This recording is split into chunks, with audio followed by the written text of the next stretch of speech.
Welcome to freedomlovin.com, where we focus on building freedom in an unfree world. Through personal development, location independence, and passive income strategies.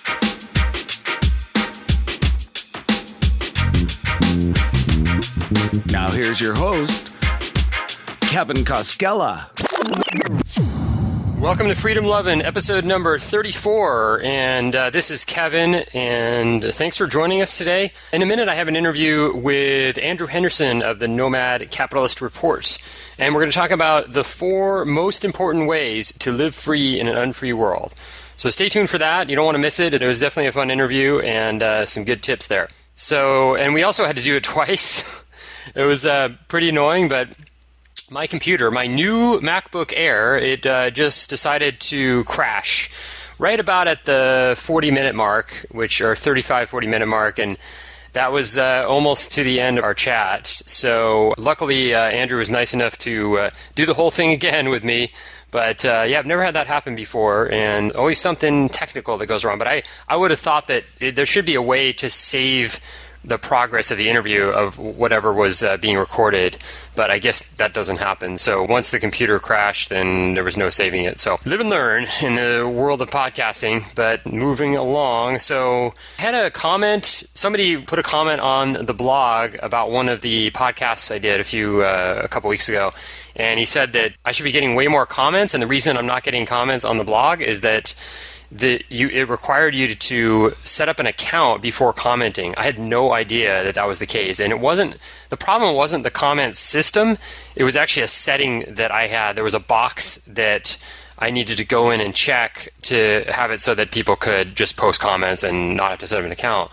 But I had no idea that. So this whole time I was wondering why nobody's commenting. But if you check out the blog, freedomlovin.com, and you can go and comment on any of the blog posts or podcasts that have already up there, and that would be cool to hear from people. So, and it's Livefire. The comment system is Livefire, which I actually really like. I think it's a really cool comment system. It's I was deciding between that and Disquise. I think it's called Disquise. And there was a lot of features I liked about Livefire that are actually better. So anyway, project automation is continuing for me. I mentioned that I have a cleaning person coming here once every 2 weeks now, and that's cool. That happened yesterday for the first time. And I also signed up for paleo meals to be delivered. There was a deal online that I saw that was 10 meals for $50. And it was through a company called beatnik.com. I think it's beatnik.com. I'll have to look that up. I'll put it in the show notes. But yeah, it's a really cool idea. They just deliver. I think they're based in Austin, Texas, and they deliver throughout the U.S. So if you're in the U.S., check it out. It's a good deal. I don't know. I think the $50 thing was just on the Living Social deal. So it's probably not available now, but they still have some pretty good prices compared to some of the other companies that I've looked at. And so 10 meals for $50, and with that deal, if you got friends to join in with you, it could go down. I don't think I had anybody actually do it with me, but the price could even get lower. So they have a variety of different meals that they send with the 10-pack. And so I'll find out what that's all about, but I think that's going to be really cool because it just cuts down on all the grocery shopping I do. I think I will never get away with not doing any grocery shopping myself, but just to not have to go to the store like all the time, like I feel like I'm doing, would be nice, especially when you live by yourself. There's a lot to do with groceries and cleaning and all that. I used to be married, so everything was split in two, and then once I went off on my own, it's like everything doubled, all my workload doubled as far as all the day-to-day stuff. So this stuff I think is necessary, so I'm really looking forward to that, and plus it's healthy. My only concern is that it's not going to be enough food because I eat a lot, and sometimes I get these meals and it's like I'm still hungry after, so I'm actually making or eating food after I eat my paleo or my pre-cooked meal. So, but we'll see. I'll report on that as soon as I get those.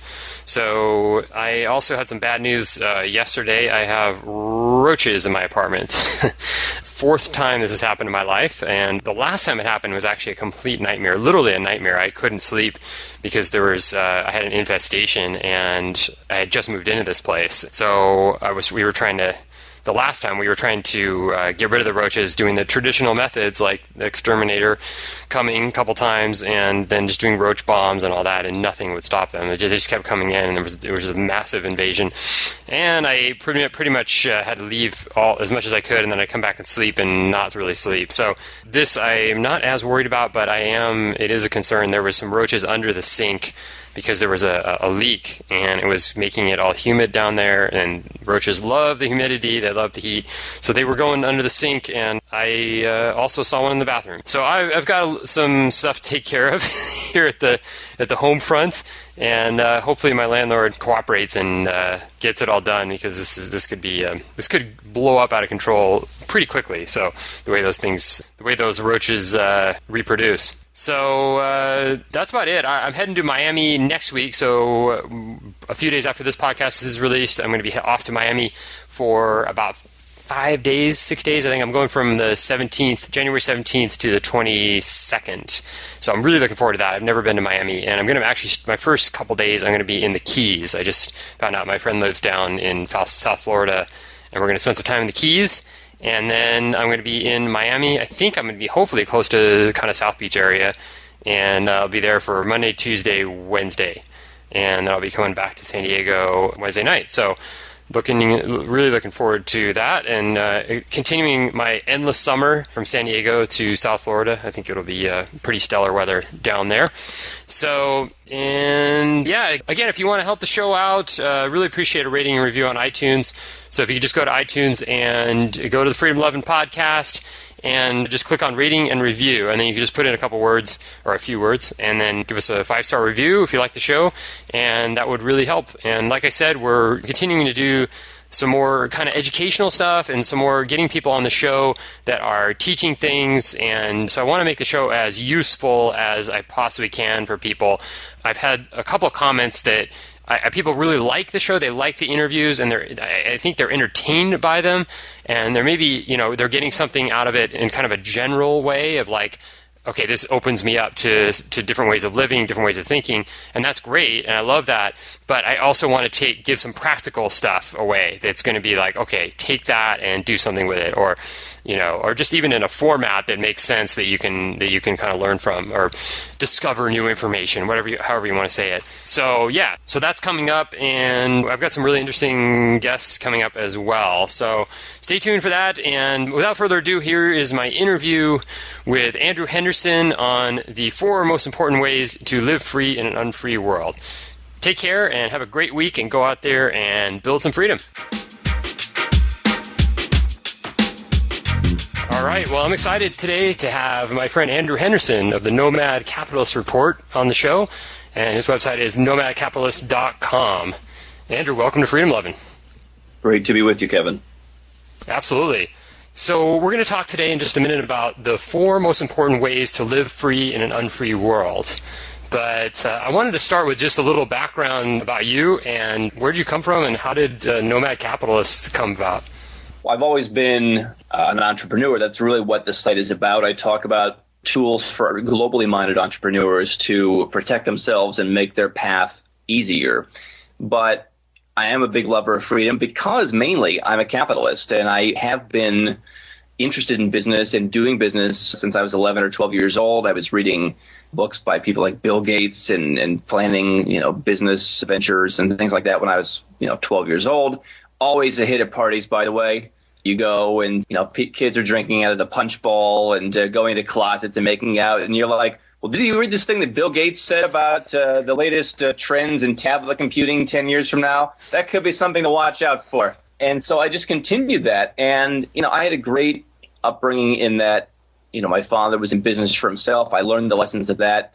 I learned a lot of things that I think, unfortunately, a lot of people don't. And that is just the value of course, hard work and going and getting it done yourself. But also, there's things that you learn when you're an entrepreneur. Things never go the way that you plan them to. I talk to so many people who just think that things move along in a perfect line, and that's not how it works in the real world. And so I was fortunate enough to learn that, but also to be encouraged to look beyond my home country, the United States. If there was a time when the United States became very inhospitable to business people and successful people, that time has arrived.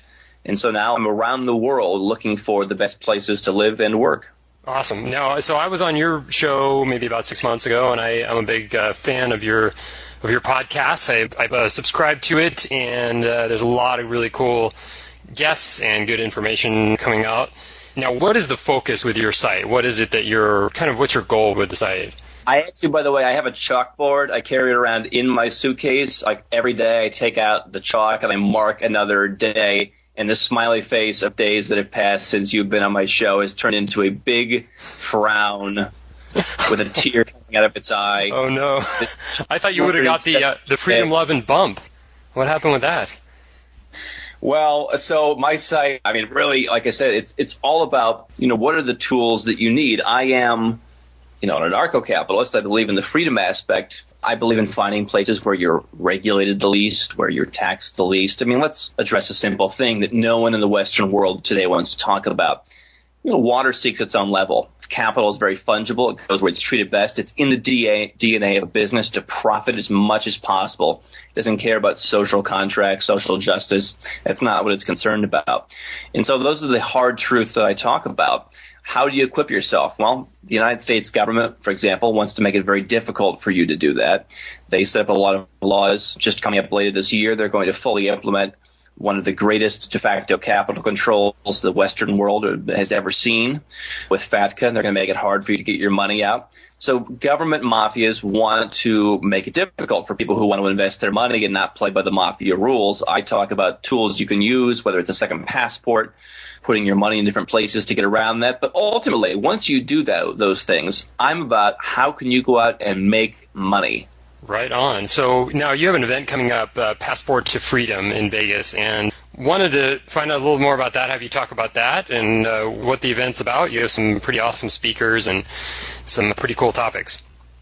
Well, first of all, I have to say this. I come from a sane part of the country where, people lead normal lives. And I understand there's no such thing as normal. We'll get into that. But we're doing this event in Vegas. Peter Schiff is our keynote. I'm having a special dinner for some of the early birds who signed up, months ago and believed in me and believed in the event. And we're going to, hang out on a Friday night. And I'm calling all these places in Vegas. My assistant's sending me menus. And we're going to a place.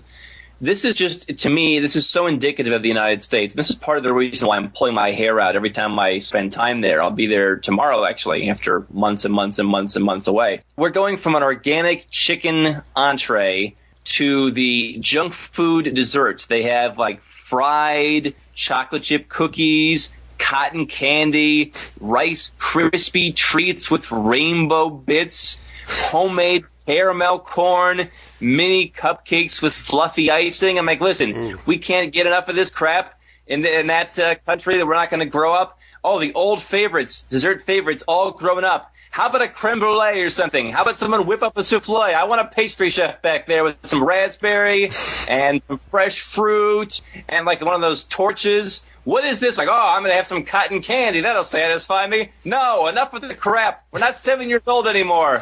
But, Andrew, those are all organic, gluten-free snowflakes and ho-hos, right? Right, yes. It's like, okay, we're going to have mini crab cakes with endive and the Parmesan crisps and barley risotto comes out. And then, what's this? Oh, it's a chocolate chip cookie we dipped in a ho-ho and, threw in a deep fryer for 5 minutes. What is this? Yeah, that's how we do it out here on the West Coast. So you crazy Midwestern people just don't get it. Right. I was in Macau in July, and listen, this is what I like. I'm a fan of Vegas. I've been there, and I'm thrilled to have the event there because, as I've heard, much of the U.S. is going through like a biblical plague right now. And at least Vegas is 50 degrees Fahrenheit. So people can come out to Vegas January 23rd, 4th, and 5th and hear 3 days of offshore speakers, business speakers, etc. But, yeah, I mean, listen, I prefer a city where the people go to gamble and they're hard-nosed, ruthless degenerates. The degenerate angle has left from Vegas. You see some rich guy at a craps table throwing 10 grand with his, some woman in a negligee next to him. And after that, they go and they have an endive salad somewhere. I want guys chain smoking and drinking fifths of whiskey and just sitting at, blackjack tables for 52 hours straight. That is no longer in Vegas. It is in Macau. People sit at baccarat tables for days on end. It's not in Vegas, but we will be in Vegas later this month in January for Passport to Freedom. Peter Schiff, like I said, will be there. We're going to talk about everything you need to know, from how to get a second passport, where the best places to live and work and start a business overseas, how to protect your assets. Whether you've got $25,000 or $25 million, you will learn something that will help you. And it's not cheap to come to the event, but I think one tip will save you or make you thousands of dollars. Yeah, I think you can never get enough of this. I mean, especially in this day and age with all that's going on in the U.S. and in the world. And the website that you can go and check it out and buy your tickets, and you better get them quick, because when this podcast comes out, I think there's only about 10 days left. But the website is frenzy now. Yeah, it's a frenzy. freedomloveandevent.com. You can get all the info you need.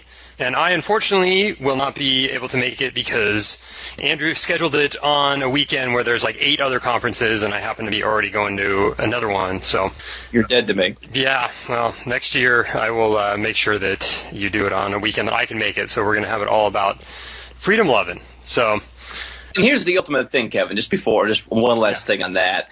As a capitalist, I do not really wish to return to the United States, but we surveyed our list. We surveyed another group who was interested in the event. Where do you want to go? Do you want to go to Europe? Do you want to go to Singapore? Do you want to go to the Philippines and kick back? Do you want to go to Vegas? Everybody said Vegas. I listened to the market. I respect the cash. Yeah. So we're doing it in Las Vegas. But there may be events in other places in the future. Obviously, we'd like to have them out of the country. I've always, I take the exact opposite approach of these people who have weddings in the Maldives, for example, where it's like you have to get on 7 connecting flights to come to see our wedding. And I'm like, I have to waste my time for this. Yeah. I believe in making things easy for people. And so when people say, why is your event in the USSA? I say, because that's where the people who paid wanted it to be. Right. It's capitalism. That's how it works. Yeah. So, and by the way, I don't mind if you have it in Panama next year or whenever you're. Well, Panama is. We need to go down there with a stick and get those people whipped into shape here. There's some problems going on in Panama, but that would not be a bad place for Americans to go. No, not at all. So, okay, cool. Well, let's get on to the 4 most important tips to living free in an unfree world. So, number 1 is an open mind. I look at this is very important. It sounds so basic, but let me explain. I think that living in the United States, for example, it's one of the most insular countries on Earth. All right, there's somewhat of a geographical reason for that. I meet people from Switzerland.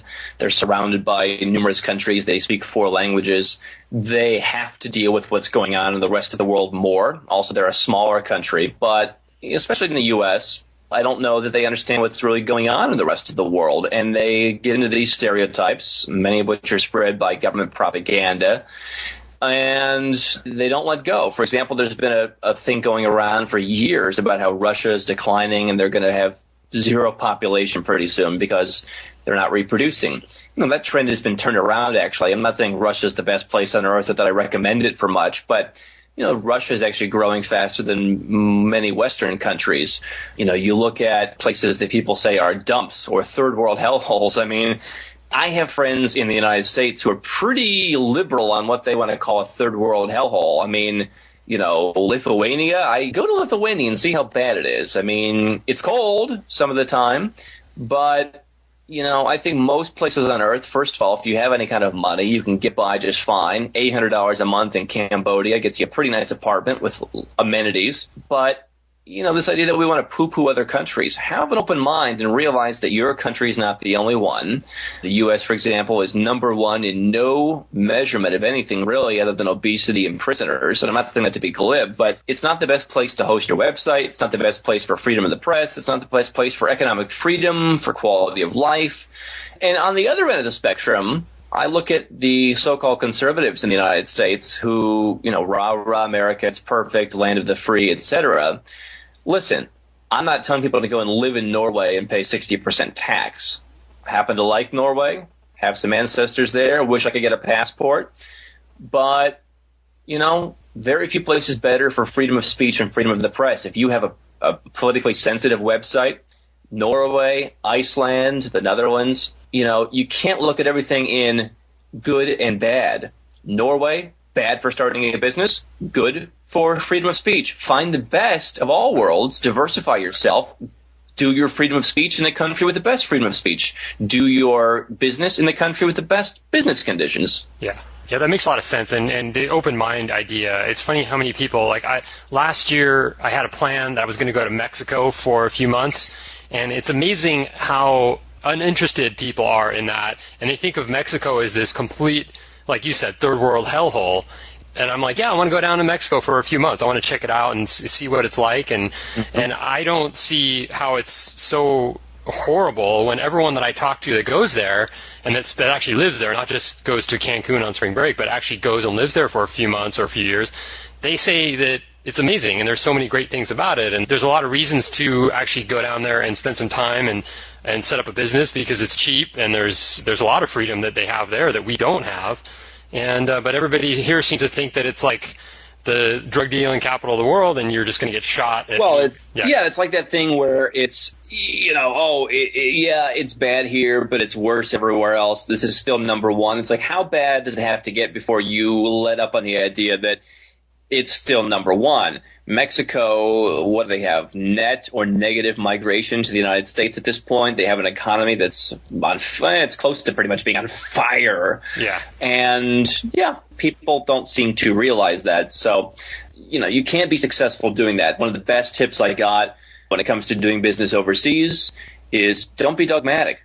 Don't go to a country and say, oh, the way they do things is crap. Right. There's no such thing as that. Exactly. So that leads to point number 2 about how to live free in an unfree world: a passport and a plane ticket.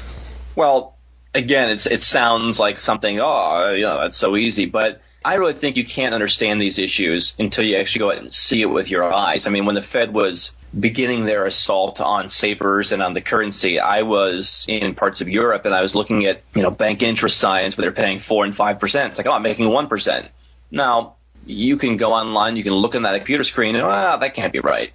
You need to go and experience this stuff. And I think that really, if you can't say that there's no other reasonable opinion, then what you have is not a fact, it's an opinion. I think a lot of people think that their ideology is purely fact. You go to China and you say, hey, how do I cure this, glaucoma? They say, hey, go over there and get that sweet potato with a root growing out of it and boil it in a pot of water. And that people believe in that voodoo here? Yeah, 1.3 billion of them. And then you go to the U.S. and you have the FDA telling you that if you don't take Vioxx and die, that everything else is evil, raw milk is evil, natural supplement companies need to be shut down, people who talk about weight loss need to be thrown in jail.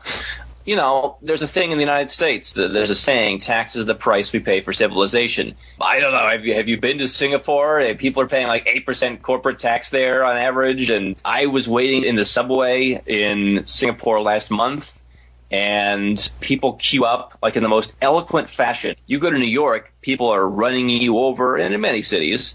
Chicago, I guess there's a subway in Los Angeles people have told me about. Yeah, nobody rides it. Right. It's like a rumor, a wisp.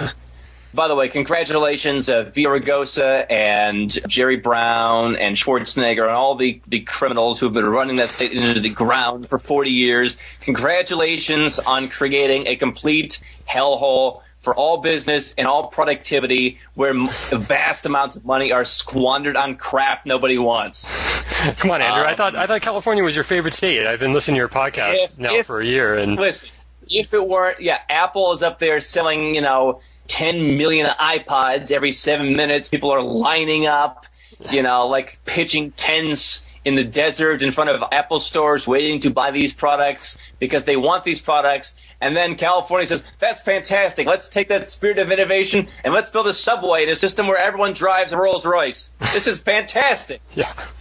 Listen, Singapore, highly civilized society, Monaco, Andorra, those are small countries. Listen, it's not my fault that the United States decided to go on a thing called Manifest Destiny, kill a bunch of Indians, and take over a mass landmass. That's their fault. If they have too much land area and too many people to effectively provide health care for their citizens and do all the things they want to do, and they can't do it efficiently, then maybe you should be looking at a small country. Maybe you should be going to Monaco. You got me all fired up, Kevin.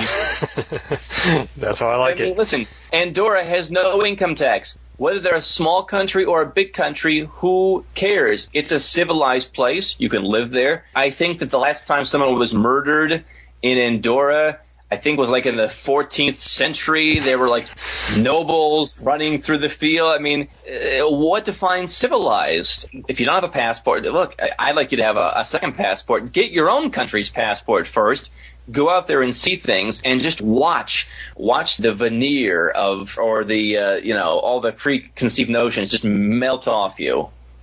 Oh yeah, that's a great point that you just made. Is that you're just eliminating the prejudices, because it's so easy to sit on your couch and watch like CNN, Fox, whatever your pick your poison news station, and see all the horrible things that are going on around the world. But like, for example, the Bangkok riots recently. I mean, that made some pretty big news, and it seemed to me like all the videos I watched, it was just in one small part of Bangkok, which is a huge city, and it wasn't super out of control. It was very contained and it didn't last long.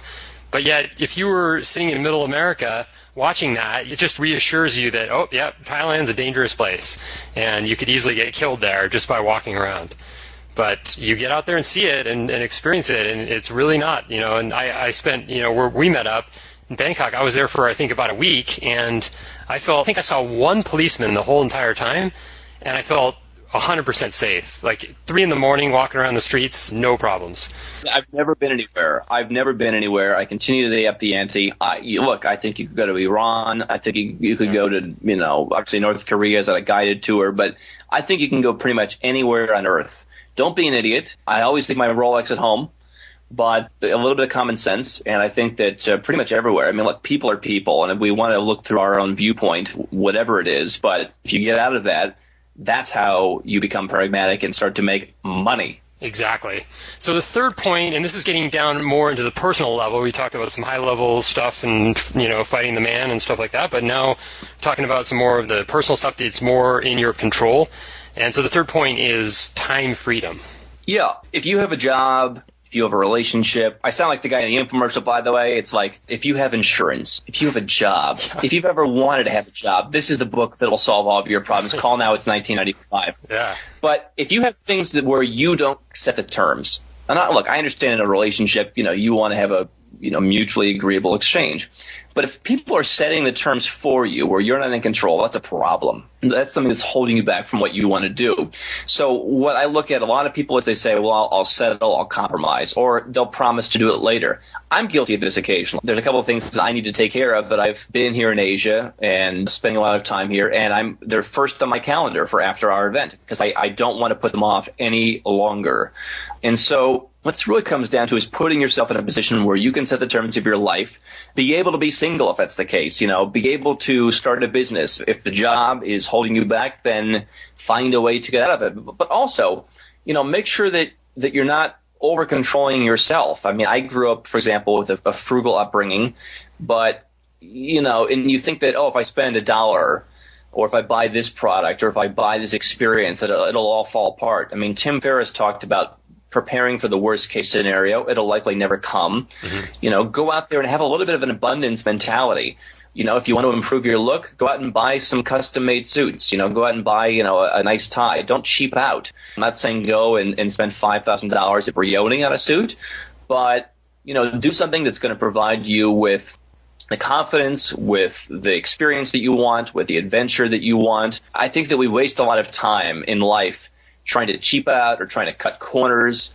I cut up all my credit cards that were from crappy banks. I have an American Express, Platinum card. It's $450 a year. You could get a lesser American Express card, and it's the best thing you could ever do to eliminate nonsense from your life. So, for example, I get $200 a year on an airline of my choice.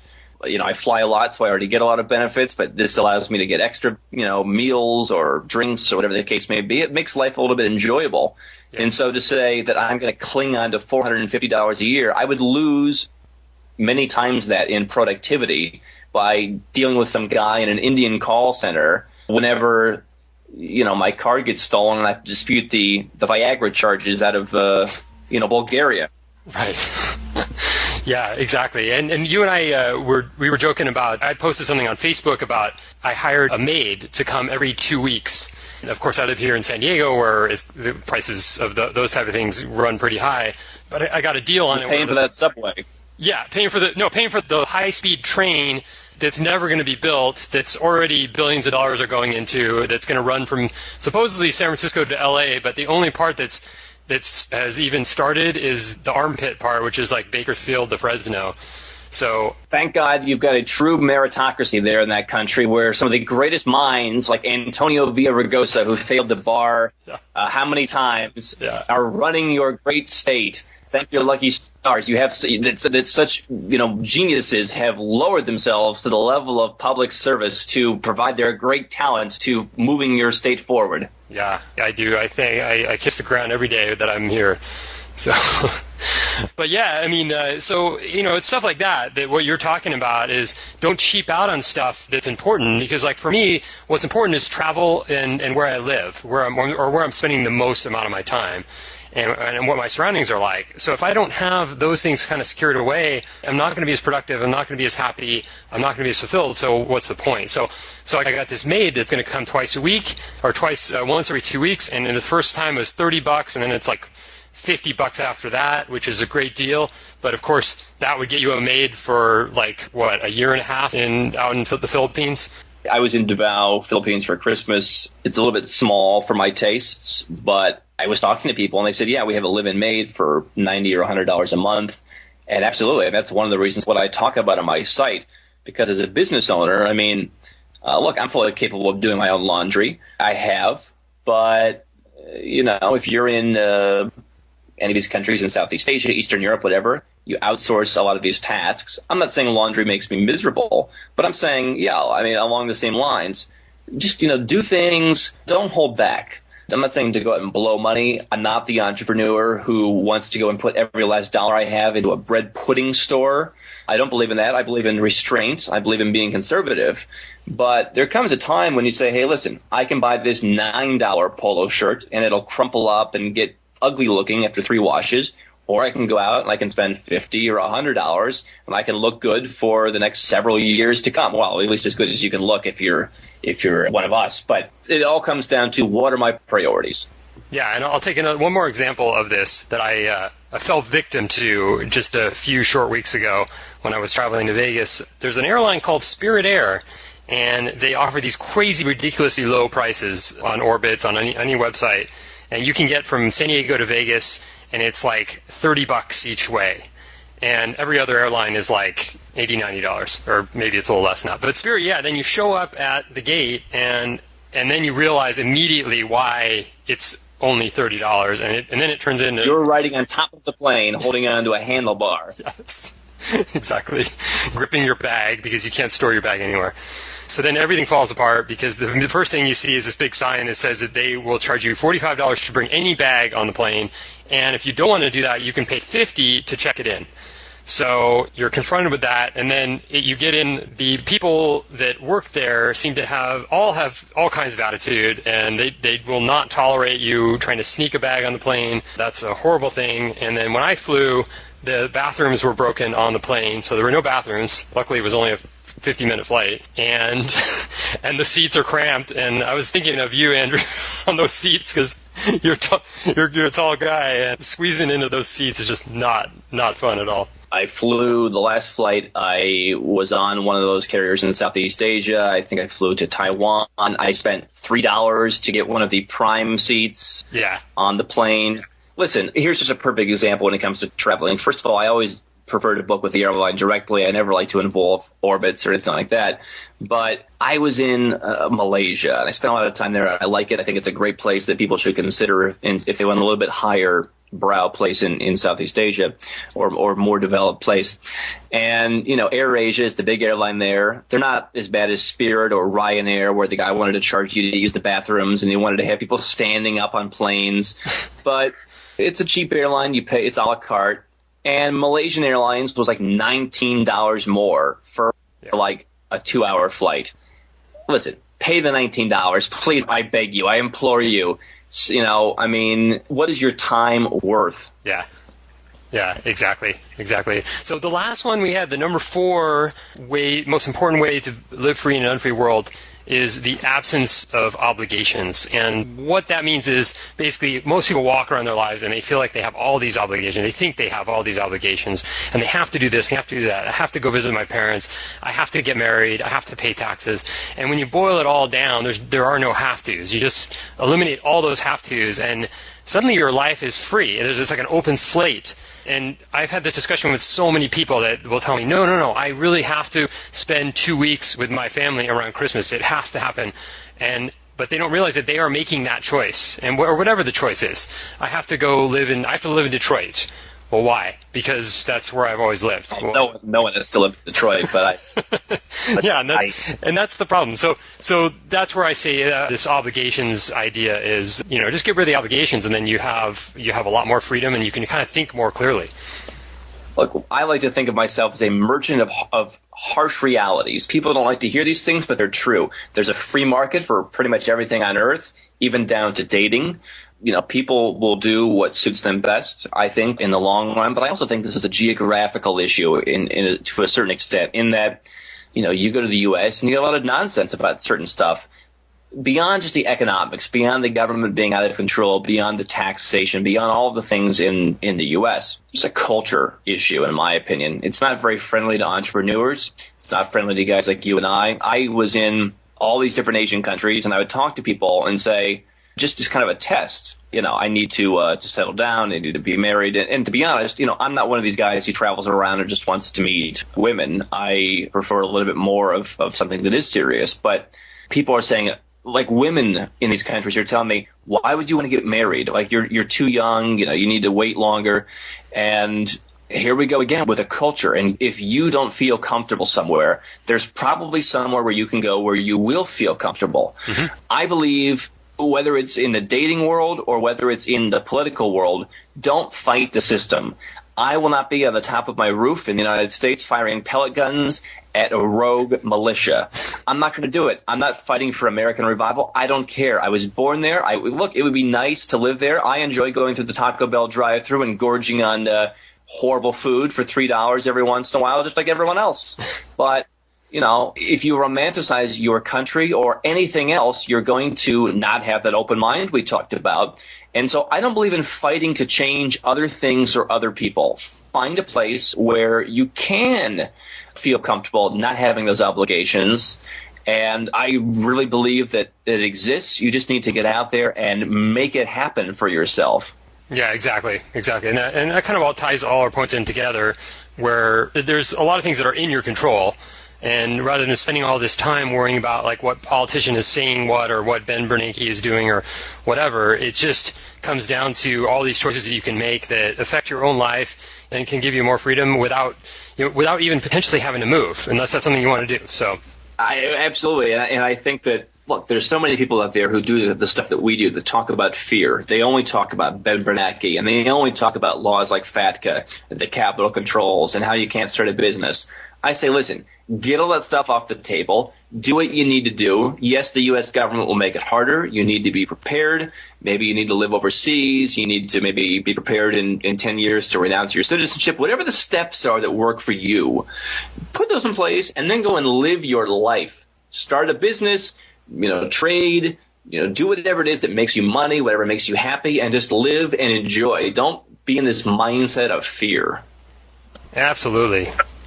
Cool. Good way to end it. Positive note. It's Andrew Henderson, nomadcapitalist.com. And if you want to go to the event coming up really soon, like in a few days, it's freedomloveandevent.com. So you're going to Vegas, and then after that, you're going back to Asia, or where are you headed? I'm going to be churning out a lot of stuff for the site. We got some big stuff coming up on Nomad Capitalist, so I'll be hanging out for a few days after that and working with some people in the U.S. And by February, I'll be in Europe and then back in Asia by late spring or early summer.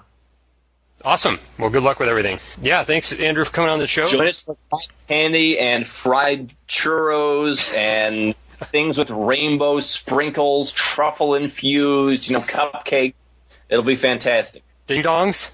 ho-hos, right? Yeah. Right. I'm like Newman from Seinfeld. I got the truck from Ukraine with all the Twinkies they didn't get rid of. So it's a great time. It's a Passport to Freedom event, January 23rd, 4th, and 5th. Cool. All right. Well, have a good time out there in Seoul, and we'll be in touch, and we'll talk to you soon. Thanks, Kevin. Thanks for listening to another episode of the Freedom Lovin' Podcast. To break free today, head on over to freedomlovin.com and download our free guide. 7 practical tips to living free in an unfree world.